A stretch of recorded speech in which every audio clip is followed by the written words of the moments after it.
Class की ये वार्षिक एग्जाम की दृष्टि से मॉडल पेपर बहुत ही हेल्पफुल रहने वाला है। तो बहुत इंपॉर्टेंट क्वेश्चंस का मैं मॉडल पेपर लेकर आया हूँ, तो सभी के लिए हेल्पफुल रहने वाला है। वीडियो को सब्सक्राइब कर दो और शेयर कर दो अपने साथियों को, ताकि इसको भी आप सॉल्व कर इससे रिलेटेड क्वेश्चन मैं सभी कराऊंगा। बहुत ही महत्वपूर्ण सेशन रहने वाला है। देखो, सबसे पहले वस्तुनिष्ठ क्वेश्चन जो 12 क्वेश्चन आते हैं, 12 क्वेश्चन वस्तुनिष्ठ क्वेश्चन करवा देता हूँ मैं। उसके बाद हम रिक्त स्थान वालों पे चलेंगे। तो पहला क्वेश्चन है आपके पास। पहले क्वेश्चन में 12 क्वेश्चन है, एक एक नंबर के हैं। तो निम्नलिखित में से कौन सी संख्या अपरिमेय है? तो आप बताइए कौन सी संख्या अपरिमेय है। तो मैंने पहले ही आपको बताया कि परिमेय संख्या कौन सी होती है? जो अभाज्य संख्या अंडर में हो उनको छोड़ दो, जो बट्टा में संख्या हो, पूर्ण नहीं हो, अपूर्ण संख्या हो, वो परिमेय संख्या नहीं होती है।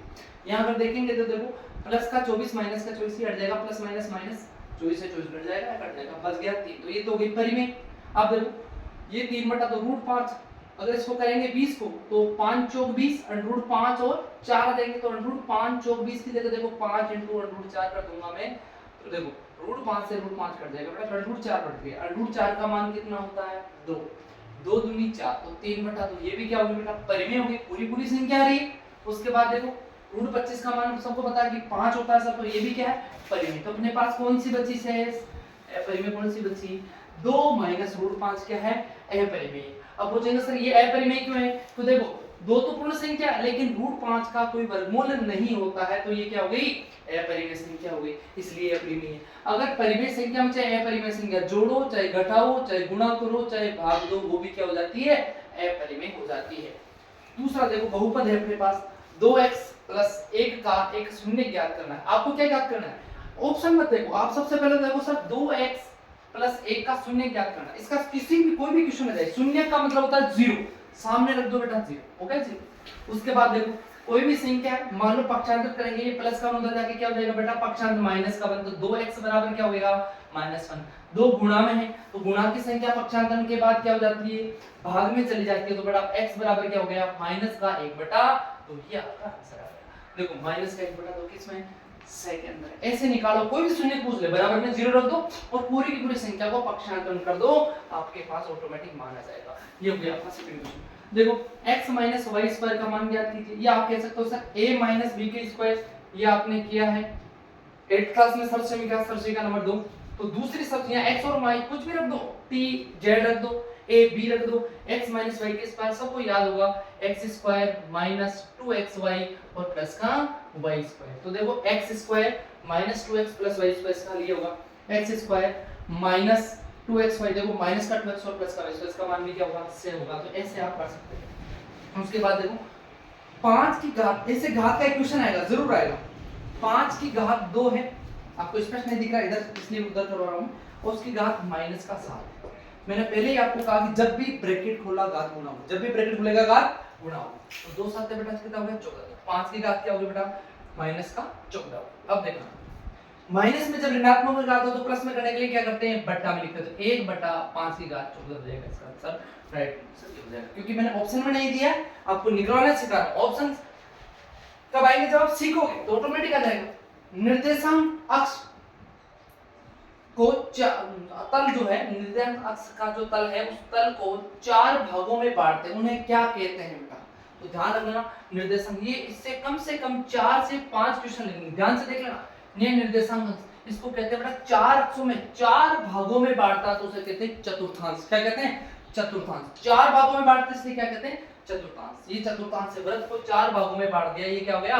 चतुर्थ। ये व्रत को 4 भागों में बांटने के लिए चतुर्थांश हो गया। अब देखना इसके अंदर चतुर्थांश में क्या होता है। इसमें 2 चीजें आपको याद रखनी है। सबसे पहले तो ये O है मूल बिंदु। कई बार इसमें से भाई 5 क्वेश्चन बन सकते हैं। पहला बन सकता है मूल बिंदु क्या है, तो O और O मूल बिंदु हो जाएंगे, या 0 और 0 भी बोल सकते हो आप कि O और मूल बिंदु हो जाएंगे। और ये x अक्ष होता है, ये क्या होता है? x अक्ष। ये होता है y, ये होता है y अक्ष। अब इसको हलंत लिखते हैं यहाँ पर, क्योंकि ऋणात्मक की संख्या होती है, इधर क्या होती है? ऋणात्मक। पहला तो पूछ सकता है चतुर्थांश कितना होता है, तो देखो चतुर्थांश कितना हो, 4 भागों में बांटते उसे क्या कहते हैं? चतुर्थांश। 1 2 3 4 हो गए, तो प्रथम चतुर्थांश, द्वितीय चतुर्थांश, तृतीय चतुर्थांश, चतुर्थ चतुर्थांश, चार चतुर्थांश। अब एक चिन्ह पूछ सकता है, चिन्ह परिपाटी, कि पहले चतुर्थांश में कौन से चिन्ह आते हैं? तो प्लस प्लस आते हैं। दूसरे में क्या आते हैं सर? तो माइनस प्लस आते हैं। तीसरे में क्या आते हैं? तो माइनस माइनस आते हैं। चौथे में क्या आते हैं सर? Minus minus. आप इसे याद रखोगे, पहले चतुर्थांश में प्लस प्लस, इसमें माइनस माइनस, इसका पहला माइनस है तो ये माइनस प्लस है, इसका पहला प्लस है तो ये प्लस, ये माइनस।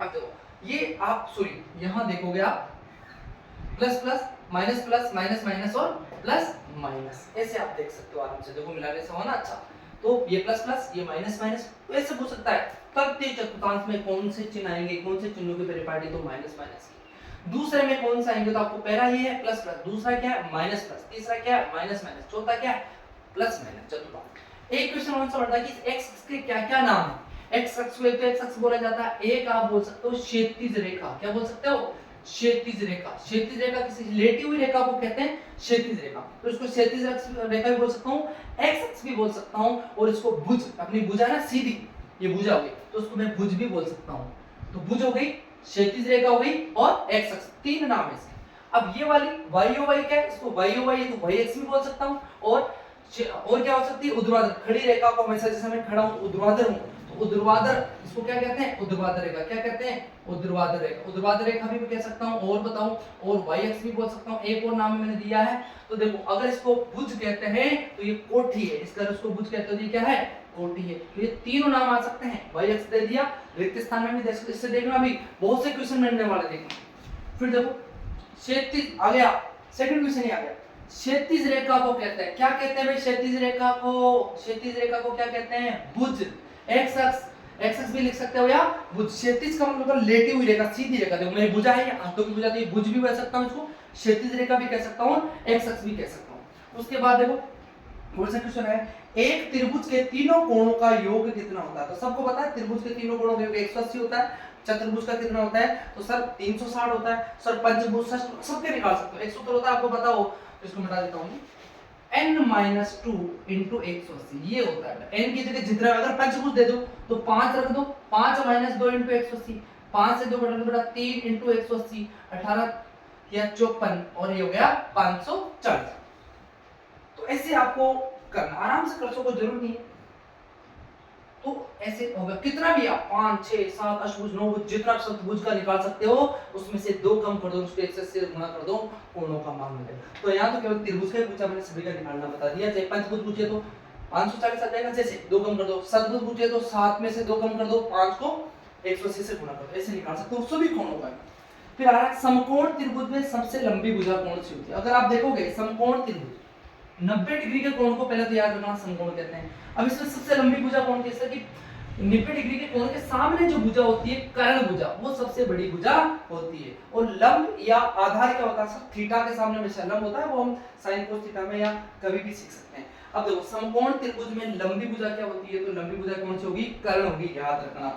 फिर देखो अर्धवृत्त का कोण क्या होता है, तो अर्धवृत्त का कोण हमेशा होता है समकोण 90 डिग्री। अर्धवृत्त में बना कोण समकोण होता है, अर्धवृत्त में बना कोण क्या होता है समकोण होता है, याद रख लेना। अर्धवृत्त में बना कोण ऐसा कभी पूछ ले कितना होता है 90 डिग्री होता है, अर्धवृत्त में बना कोण समकोण होता है।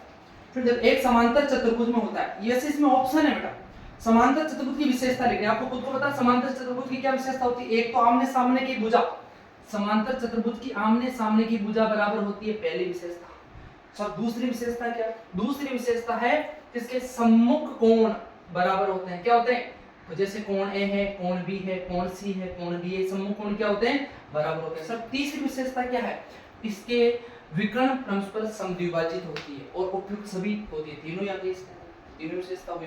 फिर देखो एक समांतर चतुर्भुज में होता है, ये तो इसकी विशेषता होगी।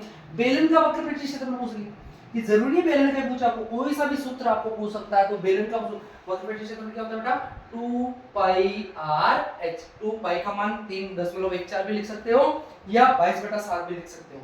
2 पाई r h क्या हो जाएगा इसका, बेलन का वक्र पृष्ठीय क्षेत्रफल। संपूर्ण आप सभी याद कर लेना, क्योंकि एक क्वेश्चन तो आएगा सूत्र पूछेगा, तो सभी आप 12वीं प्रश्नावली से देख लेना, सभी याद कर लेना।